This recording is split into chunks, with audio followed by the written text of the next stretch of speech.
estamos con la Secretaria de Protección Civil, Guadalupe Osorno Maldonado. Secretaria, gracias por recibirnos y vamos a platicar un poco de cuáles han sido los logros durante este primer año de ejercicio del gobierno de Cuitláhuac García Jiménez.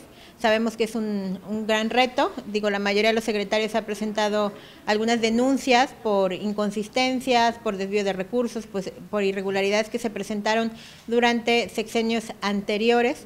Y bueno, pues se supone que este año prácticamente ha sido de ponerse al corriente y arrancar, ¿no? Entonces, nos gustaría que nos platicara un poco, secretaria, cuáles han sido las principales acciones en este primer año de ejercicio. Muchas gracias, Magda. Sí, una de las principales tareas que nos hemos dado para realizar en este primer año es recuperar la presencia de la Secretaría de Protección Civil, a diferencia de otras secretarías que tenían temas muy importantes en cuestiones de desvío de recursos o cuestiones ahí que se podían ver muy claramente que podían ser comisiones, incluso posibles comisiones de delito.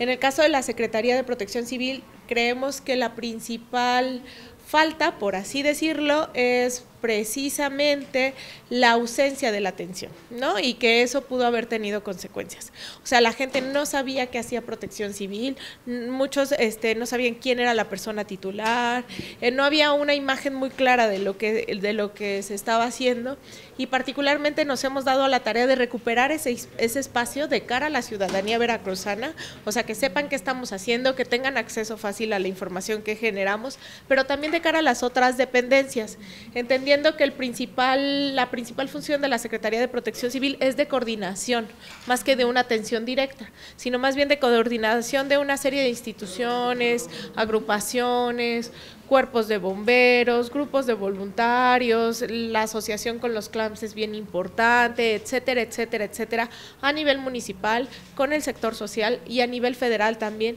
y eso ha sido uno de los espacios que también hemos tratado de recuperar, que hemos trabajado en recuperar esas alianzas estratégicas y que creemos que han sido beneficiosas para Veracruz.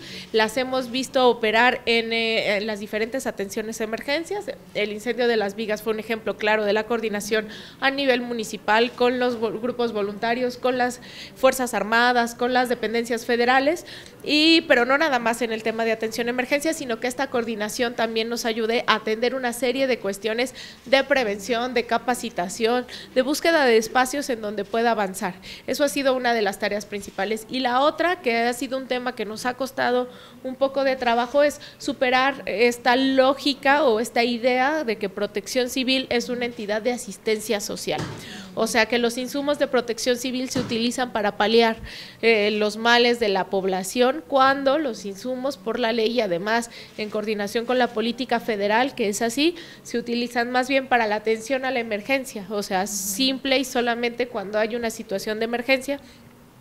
Y eso nos ha costado pues trabajo, pero ha sido una política clara y ha sido una instrucción del gobernador para evitar que los insumos que se utilizan para la atención a la emergencia se usen o con fines políticos o con fines clientelares.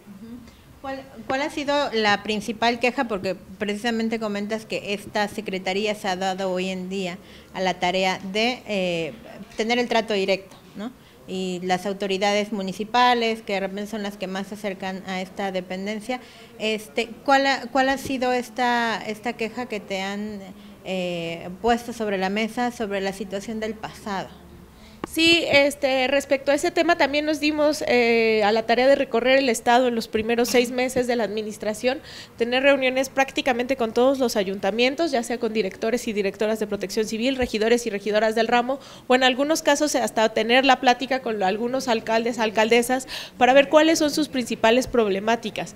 Particularmente tenemos una situación de falta de equipamiento en todo el estado, o sea, en algunos casos pues, tenemos municipios de muy disparejos, por así decirlo, en cuestiones de recursos, y entonces en algunos es la cuestión del equipamiento, o sea, tenemos unidades que trabajan sin vehículo, que trabajan en otras funciones, que le hacen de tránsito municipal, atención a policía vial, Protección Civil y lo que se vaya ofreciendo.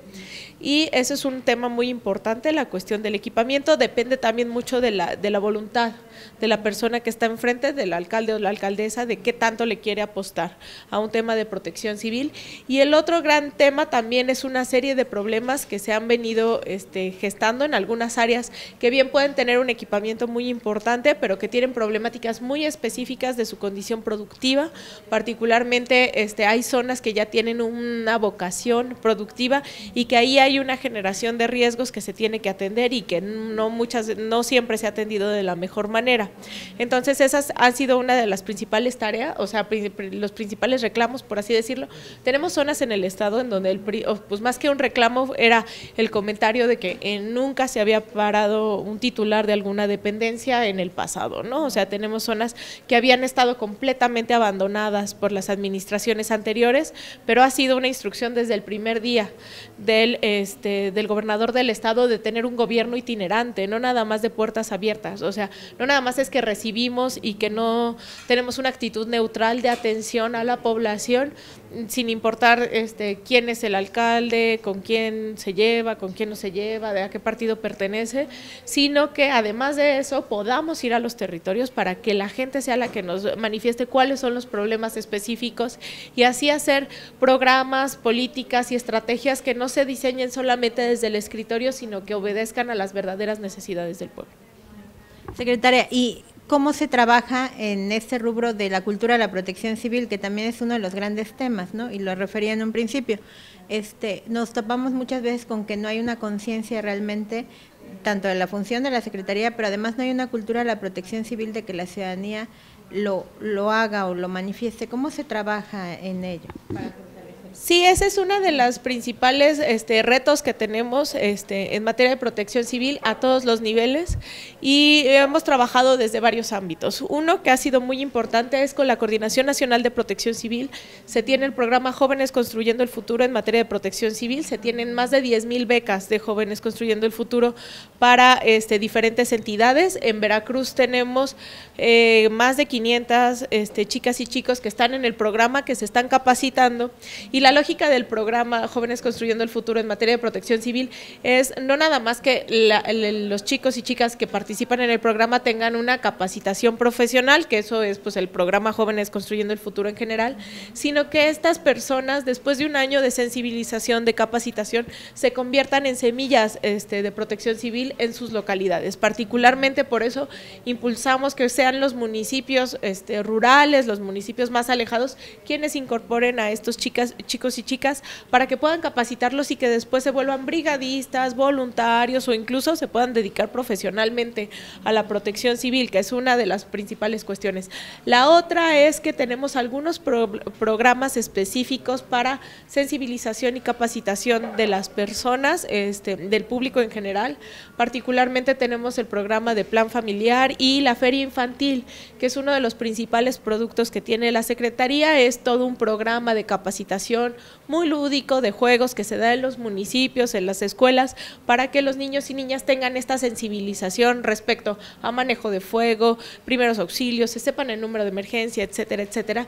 Y lo que hicimos es que hasta antes de diciembre, bueno, todavía en los primeros meses, era pues es un producto, por así decirlo, que tiene derechos reservados, que tiene la autoría reservada a la Secretaría de Protección Civil y que algunos municipios querían o llevarlas a sus territorios o incluso poderla replicar y no tenían el permiso. O sea, a partir de ahí, por la misma política pública que ha instruido el gobernador, en donde entendemos que lo público es público, ¿no? Y que tendría que tener un acceso generalizado y que cualquiera podría tener acceso a esos programas, es que hemos hecho, además de la aplicación de Feria Infantil, hicimos un programa de capacitación específica de replicadores de Feria Infantil, que ofrecimos a los directores municipales, a sus operativos, para que ellos se puedan capacitar como replicadores y que no tengan que esperar a que la Secretaría pueda ir a sus municipios para poder tener este programa. Hablando precisamente de la aplicación de los programas y las acciones de la Secretaría de Protección Civil, ¿cuál es el presupuesto que ejerció la Secretaría este año y consultarle si es prioritario, urgente para esta dependencia solicitar un incremento en esta área y qué tan urgente sería en todo caso. Bueno, respecto al presupuesto que ejercimos este año fue de 85 millones de pesos. A diferencia del año pasado se ejerció un presupuesto arriba de los 100 millones, hubo ahí, aunque fueron aprobados los 85 millones en 2017 para ejercerse en 2018, hubieron ampliaciones presupuestales a lo largo del año para incrementar precisamente el tema de los insumos, precisamente a principios de año. O sea, se gastaron 13 millones de pesos al año en despensas, ¿no? Que repartieron pues ahí de una manera un poco extraña, no tenemos como, no tenemos como, de una manera legal, por así decirlo, aunque creemos por los tiempos, por la lógica, que no necesariamente fue una manera muy legítima. Pero bueno, nosotros fueron aprobados 85 millones de pesos, los hemos ocupado básicamente para la operación, o sea, para la operación quiere decir salarios, quiere decir algunas cuestiones de atención a la emergencia que han salido del presupuesto de acá, etcétera, etcétera, y digamos que es un presupuesto justo, ¿no? O sea, justo no me refiero a de justicia, sino justo de que nos alcanza apenas para sacar como el día a día, ¿no? Pues un incremento sería muy importante, pero también entendemos la lógica, pues la lógica de los recursos y la situación en la que está el Estado en general en la cuestión de finanzas públicas, que si bien se ha ido saneando, por ahí todavía hay temas pues en donde tenemos que ajustarnos algunas cuestiones. Hemos entendido que la austeridad no es reducir la operación, sino más bien llevar los recursos a lo importante, y por eso hemos disminuido gastos en viáticos de la secretaria, cuestiones de gasolinas, etcétera, etcétera, que sí son recursos que creemos que no se erogaban de la mejor manera. Lo que sí es que estamos buscando diferentes fuentes de financiamiento que no necesariamente sea el presupuesto estatal, ¿no? O sea, particularmente por ahí hemos estado trabajando para poder meter proyectos en FOPREDEN, que es un fondo para prevención de desastres que es nacional, y bueno, de diferentes ámbitos, algunas donaciones, algunos en donde sí nos permiten pues pensar ya no nada más en la operación justa, sino en mejorar el equipamiento, mejorar el tema de insumos informáticos, etcétera, etcétera. O sea, buscar cómo resolver el tema en lugar de quedarnos y quejarnos de que no nos alcanza. Pues lo que hemos trabajado es un poco buscar de dónde podemos tenerlo a partir de alianzas estratégicas, por ejemplo, temas de capacitación, temas de proyectos, etcétera, etcétera, que es algo que hemos estado trabajando y que bueno, esperamos que nos veamos beneficiados para el próximo año en una serie de cuestiones que tienen que ver con donaciones, con convenios, con todo esto, y que nos puede ayudar precisamente para paliar estos otros problemas que encontramos, ¿no? Okay. Secretaria, hay otras dependencias que al inicio de esta administración han presentado diferentes denuncias por irregularidades en el pasado. ¿Es el caso de la Secretaría de Protección Civil o ustedes no detectaron ninguna irregularidad y han trabajado con normalidad, o cuál es el desempeño en ese rubro? Respecto a denuncias que se hayan presentado por irregularidades en el pasado, tenemos los casos que se han presentado, se han sido turnados a Contraloría, y Contraloría es quien evaluará cuál es la condición, si hay una comisión de un delito, si hay una falta administrativa. La realidad es que no hay grandes temas de cuestión de desvío de recursos, es importante decirlo. Por ahí sí tenemos algunas denuncias presentadas en la Fiscalía Anticorrupción, particularmente han sido por casos de falsificaciones de documentos y extorsión a un caso, o sea, como esos delitos que bueno, ya tendrá que determinar la Fiscalía si proceden o no, están en investigación, pero no ha sido por una cuestión de desvío o de recursos, sino más bien de prácticas no pues no positivas, ¿no? Prácticas que podrían ser pues incluso ser delitos, y que más bien están en su proceso de investigación. Okay. ¿Cuál es la meta para el 2020, secretaria? Bueno, para el 2020 yo creo que vamos a vivir, espero que estemos viviendo una reestructuración importante, la hemos planteado, la hemos diseñado durante este año, en donde nos permita tener como más presencia en el territorio, sería una de las principales objetivos, ya no igual para el 2020, pero sí a largo plazo, o sea, poder volcarnos más a tener una presencia importante en el territorio. La otra es fortalecer toda el área preventiva, Por ahí tenemos un pendiente de actualización en materia de atlas de riesgo, ¿no? De una plataforma que sea mucho más amistosa, que podamos avanzar en ese tema. También de consecución de algunos recursos para resolver el tema, por ejemplo, de equipamientos en algunos municipios, etcétera, etcétera. Y también mejorando e innovando en cuestiones de programas de capacitación, por ahí impulsando otros programas que queremos desarrollar, por ejemplo, de seguridad industrial, entre otros temas. Este año fue un año más bien como de operar de la manera idónea en la que estamos, y esperamos el próximo año estar planteando ya mejorías para que la operación mejore en el siguiente tiempo. Le agradecemos la entrevista, secretaria. Muchas gracias, muchas gracias.